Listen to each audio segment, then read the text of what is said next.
Hola, somos el equipo 4. Este es el video de nuestro proyecto 2, Patrones de Diseño. En este video hablaremos sobre el patrón de diseño Memento. Imagínense un videojuego donde nuestra finalidad es salir de un laberinto. Vamos a ir avanzando con el muñequito, tomando decisiones sobre a qué lado avanzar. En algún momento puede suceder que nos estanquemos y tengamos que regresar. Para esto es necesario ir guardando los movimientos que previamente ya realizamos y así poder regresar al inicio y volver a partir.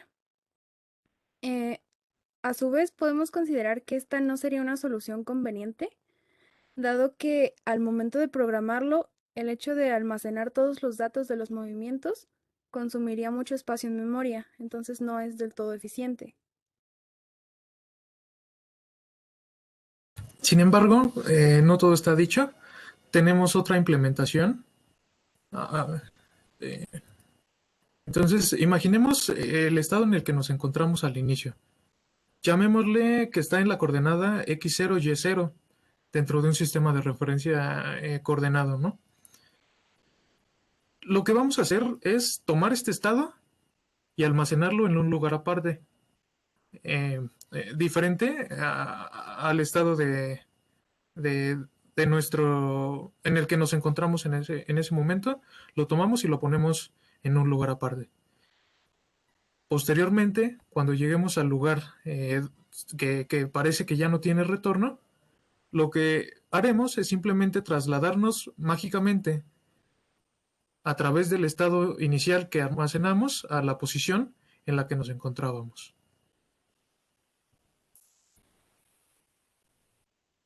Entonces, ¿de qué va Memento? La idea principal de este patrón de diseño de comportamiento es guardar el estado de un objeto en un cierto tiempo, conservando su encapsulamiento, para que en un futuro, si se necesita o se decide restaurar una versión antigua, se pueda hacer a través de dicho objeto. Por ejemplo, tenemos este GIF de Doctor Strange en el cual restaura una página de un libro arrancado. Antes de que fuera arrancada la página del libro, el libro debió guardar su estado en ese momento y almacenarlo en otro objeto. Se arranca la página y posteriormente se restaura el estado del libro antes de arrancar la página con el objeto auxiliar ya mencionado. Entonces, ¿quiénes son los participantes en este patrón? Primero que nada, tenemos al objeto originator, que es el objeto del cual se quiere guardar el estado interno. Como segundo actor, tenemos el memento. El memento es el objeto encargado de almacenar el estado interno del objeto que ya mencioné. El estado interno se refiere a un cierto tiempo. Y por último, pero no menos importante, es caretaker, que es el encargado de manejar los mementos, pero sin examinar ni modificar su contenido. Caretaker no es un objeto en sí, es más un papel que alguien o algo en el programa tiene que jugar. Por ejemplo, tenemos en la imagen, donde está el número 1, la hoja blanca, es el objeto originator, es el objeto del cual se quiere guardar su estado. ¿Cómo se va a guardar? Mediante una fotografía.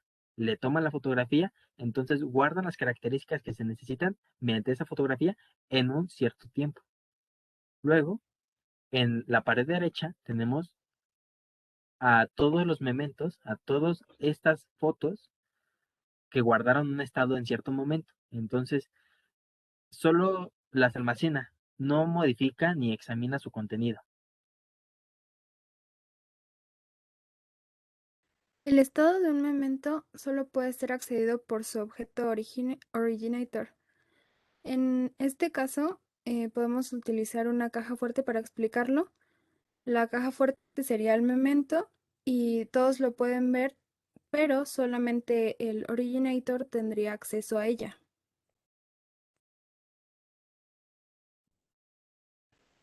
De manera general, el diagrama de clases que se propone con este patrón de diseño es el siguiente. Tenemos nuestros tres actores, originator, memento y caretaker. Aspectos relevantes de originator: que tiene un estado. Es importante porque es a quien le vamos a guardar el estado. Y tiene la capacidad de crear un memento, es decir, le pasa los atributos de su estado a la clase memento y se crea una nueva instancia de esta. Analizando un poco más a detalle la clase memento, el estado que le pasa a originator se guarda en un estado interno. Además, memento tiene la capacidad para mostrar su contenido y para asignarle un contenido a su estado. Con lo que ya vimos anteriormente, es importante recalcar en este punto que estas dos funcionalidades realmente nada más van a ser accesibles a través de la clase originator. Por último, tenemos el caretaker. Hay diversas formas de implementarlo. Realmente, como ya se mencionó, no es una clase en específico, es más bien un rol que se debe desempeñar, que se debe de desempeñar dentro del programa. Y básicamente, ¿qué es lo que podríamos llegar a necesitar?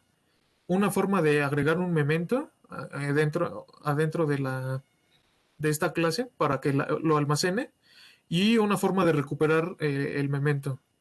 Entonces, una vez que recuperamos el memento, podríamos mandar a llamar al método setMemento de la clase originator. ¿Qué es lo que va a hacer este? Dado un memento, va a restaurar su estado a, al estado que almacena el memento. Ahora hablemos de la implementación de este patrón en Java. Es importante tener en cuenta el lenguaje de programación que se va a usar para la implementación de dicho patrón, ya que cada uno proporciona diversos mecanismos para que una clase pueda exponer su estado a otra cierta clase, pero no a las demás. Hablando específicamente de Java, uno de los mecanismos que proporciona es el uso de clases anidadas. Como la sintaxis lo muestra, es una clase externa, la cual en su interior tiene a otra clase interna.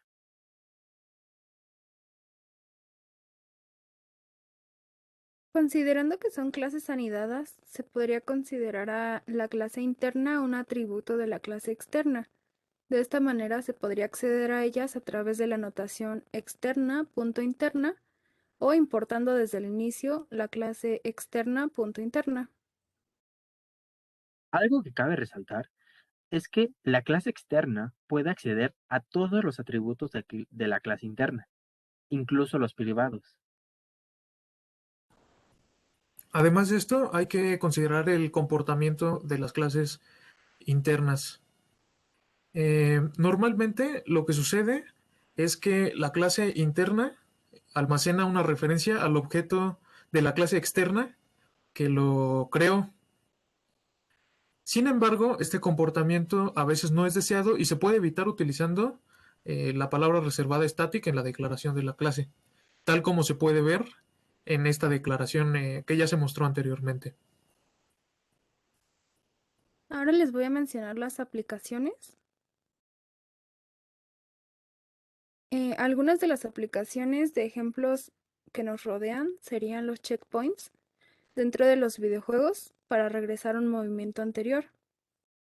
Otra opción sería Control Z, que implementan algunas aplicaciones para retroceder una acción que realizamos sin querer o algún error, o cuando una operación falla y es necesario restaurar el estado de un objeto, o incluso con una calculadora cuando se tiene que regresar a operaciones anteriores. Comenzaremos a hablar entonces de los ejemplos de aplicación que nosotros le vimos a este patrón. Entonces, en el primero, lo que nos inspiramos básicamente fue en todos los juegos que vienen incluidos en las computadoras, sea un Conecta 4, un Buscaminas, un ajedrez. Básicamente, todos estos tienen la opción de regresar a un movimiento anterior, ya sea porque se haya hecho por accidente o porque se analice que no nos convenía tal vez. Entonces, ¿qué fue lo que propusimos fue implementar un gato, que es un juego muy similar a estos que ya se mencionaron, y primero hacer la implementación y posteriormente aplicarle el patrón para darle la opción al usuario de deshacer el movimiento que acaba de hacer. Bien, este es nuestro diagrama de clases. Consta de tres clases. La clase Game, que funge como nuestra clase Originator, la clase GameMemento, que funge como nuestra clase Memento, y por último, la clase Main, que en este caso, en particular, funge como nuestra clase Caretaker. En este caso, respecto al estado interno, el estado que se desea almacenar son el tablero y el jugador actual. Este también se almacena en GameMemento para poder restaurarlo más tarde. A su vez, para la opción de generar o restaurar mementos, se utiliza getMemento y setMemento dentro de la clase Game. Y la clase que funciona como Caretaker es la clase principal. Almacena el memento a restaurar, en este caso sería el último memento. Y ahora procederemos a ver el código.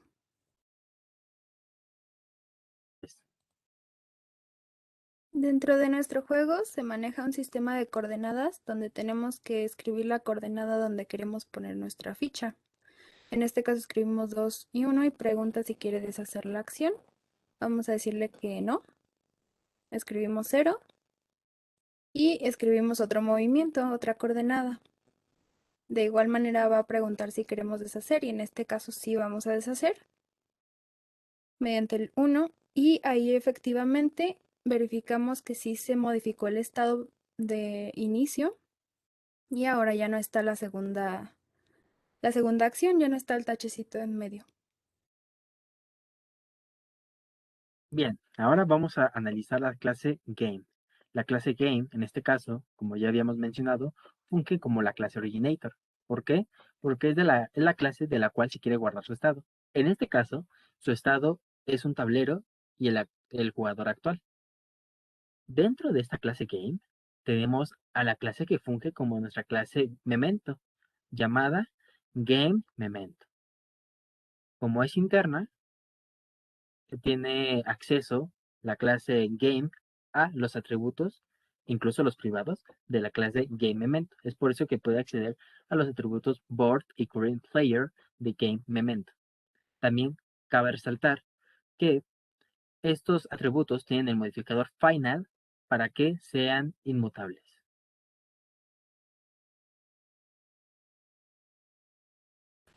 En esta parte también es importante recalcar que se necesita crear explícitamente una copia del tablero con la finalidad de crear un nuevo tablero en el cual se almacene el estado.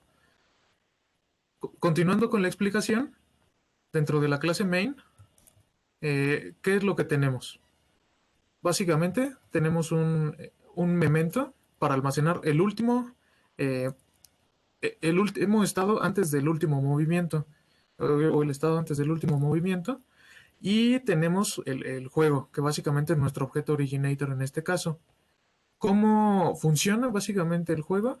Imprimimos el estado, que es básicamente imprimir el tablero, luego seleccionamos una ficha, y en la parte de seleccionar ficha, seleccionamos dos coordenadas. Después de seleccionar las dos coordenadas y antes de modificar el tablero, es necesario almacenar el estado en ese instante del juego. Posteriormente se realiza la modificación agregando la pieza y al final lo que se le hace es al usuario se le muestra el estado del juego en ese momento con el cambio que acaba de realizar y posteriormente se lanza la opción de deshacer. ¿Qué es lo que hace deshacer? Básicamente le pregunta al usuario si desea deshacer esa acción que acaba de realizar. A grandes rasgos se inserta uno. Lo que hacemos es, a través del método setMemento, en este caso el tic-tac-toe, restauramos su estado a través de last memento. Procederemos con la presentación. El segundo ejemplo que les traemos el día de hoy es la pestaña de un navegador. Mientras se hace uso de esta, continuamente cambia su estado interno. Sin embargo, gracias a las flechas de retroceso, siempre existe la posibilidad de volver al sitio anterior. Esta implementación es bastante sencilla, ya que solo busca mostrar este comportamiento y cómo es posible lograrlo a través del patrón Memento. De manera gráfica, en esta parte se muestra cómo está compuesta nuestra implementación. Básicamente, vamos a abordar los aspectos generales que tienen que ver con el patrón de diseño. Entonces, primero que nada, tenemos nuestra clase tab. Tab, ¿qué es lo que representa? Una pestaña del navegador. Eh, en este caso va a fungir como nuestro objeto originator. En esta parte de acá tenemos declarada el memento, tal como lo dice el nombre, tab memento. Eh, tenemos en este caso específico que se implementó un tab caretaker. Explícitamente se declaró un objeto caretaker. Y para conjuntar el funcionamiento de todo, se creó una clase principal que tanto hace uso del tab como del tab caretaker. En cuestión del estado interno, el estado que se desea almacenar en este caso sería la URL. También se almacena en tab memento para después poder restaurarlo. Asimismo, la opción de generar o restaurar mementos se hace mediante getMemento y setMemento, que están en la clase de tab.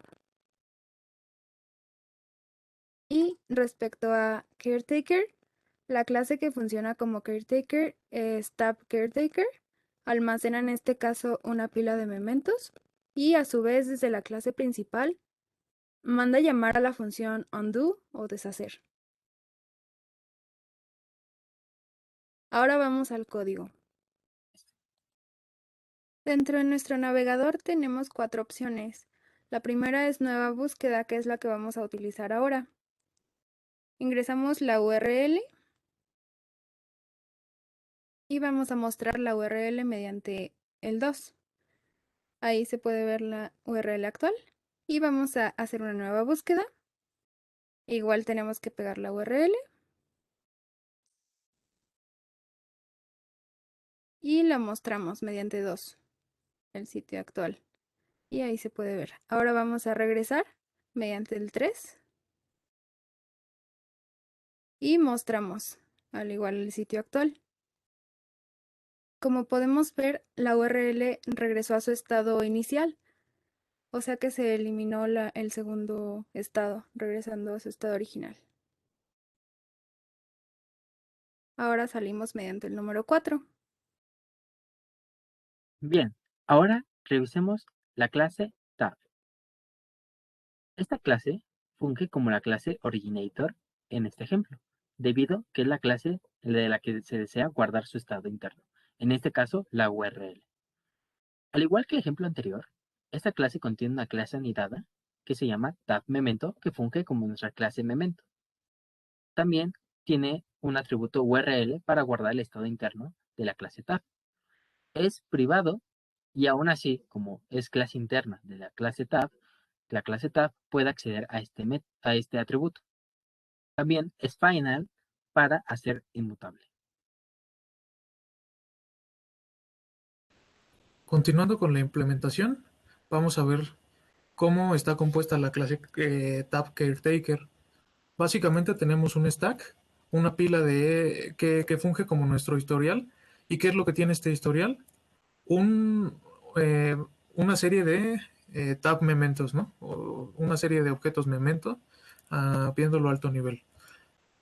Los dos métodos importantes de esta clase son estos dos de acá abajo, add memento y last memento. Por un lado, add memento lo que hace es hacer un push a la pila y lo que hace last memento es hacer un pop a la pila. De esta manera consultamos los estados previos para poder restaurarlos posteriormente. Y dentro de la clase main podemos ver los dos componentes principales que actúan para que funcione el patrón. Sería el tab caretaker y el tab. Tenemos una serie de menús y una serie de métodos que nos ayudan a solicitar información al usuario. Sin embargo, los dos métodos más rescatables de esta clase principal es undo y research. Por un lado, undo lo que hace es hacer una consulta last memento que nos va a devolver el último elemento de la pila y posteriormente restaurar el estado de tab a través de este memento que nos regresó el caretaker.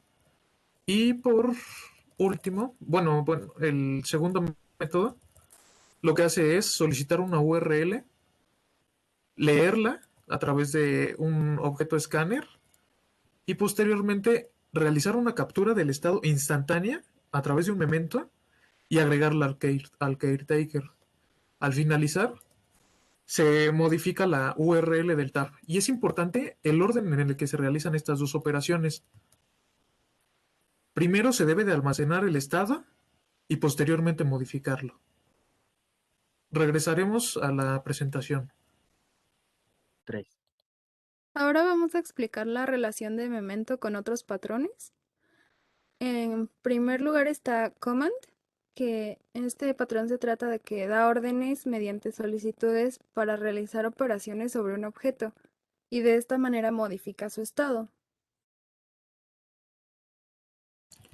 La forma que se tiene de complementar este patrón a través de memento es guardar el estado del objeto que va a ser modificado antes de realizar la operación. De esta manera se previene la pérdida del estado en caso de que la operación falle y de esta manera podemos regresar el objeto a su estado inicial. Además de esto, si el usuario en algún momento desea deshacer la operación, pues esta es la mejor forma de implementarlo. Otro patrón con el que se relaciona Memento es Iterator. Este implementa un algoritmo de recorrido sobre una colección dada, encapsulando así todos los detalles importantes del recorrido, como la posición actual o cuántos elementos faltan para llegar al final. La forma que se tiene de complementar Iterator a través de Memento es básicamente al terminar una iteración o al interrumpir una iteración, guardar el estado del Iterator y de esta manera en algún futuro poder restablecer su estado y así continuar con la iteración. Con esto llegamos a a la conclusión de la explicación. Esperamos que haya sido de su agrado. Muchas gracias por su atención.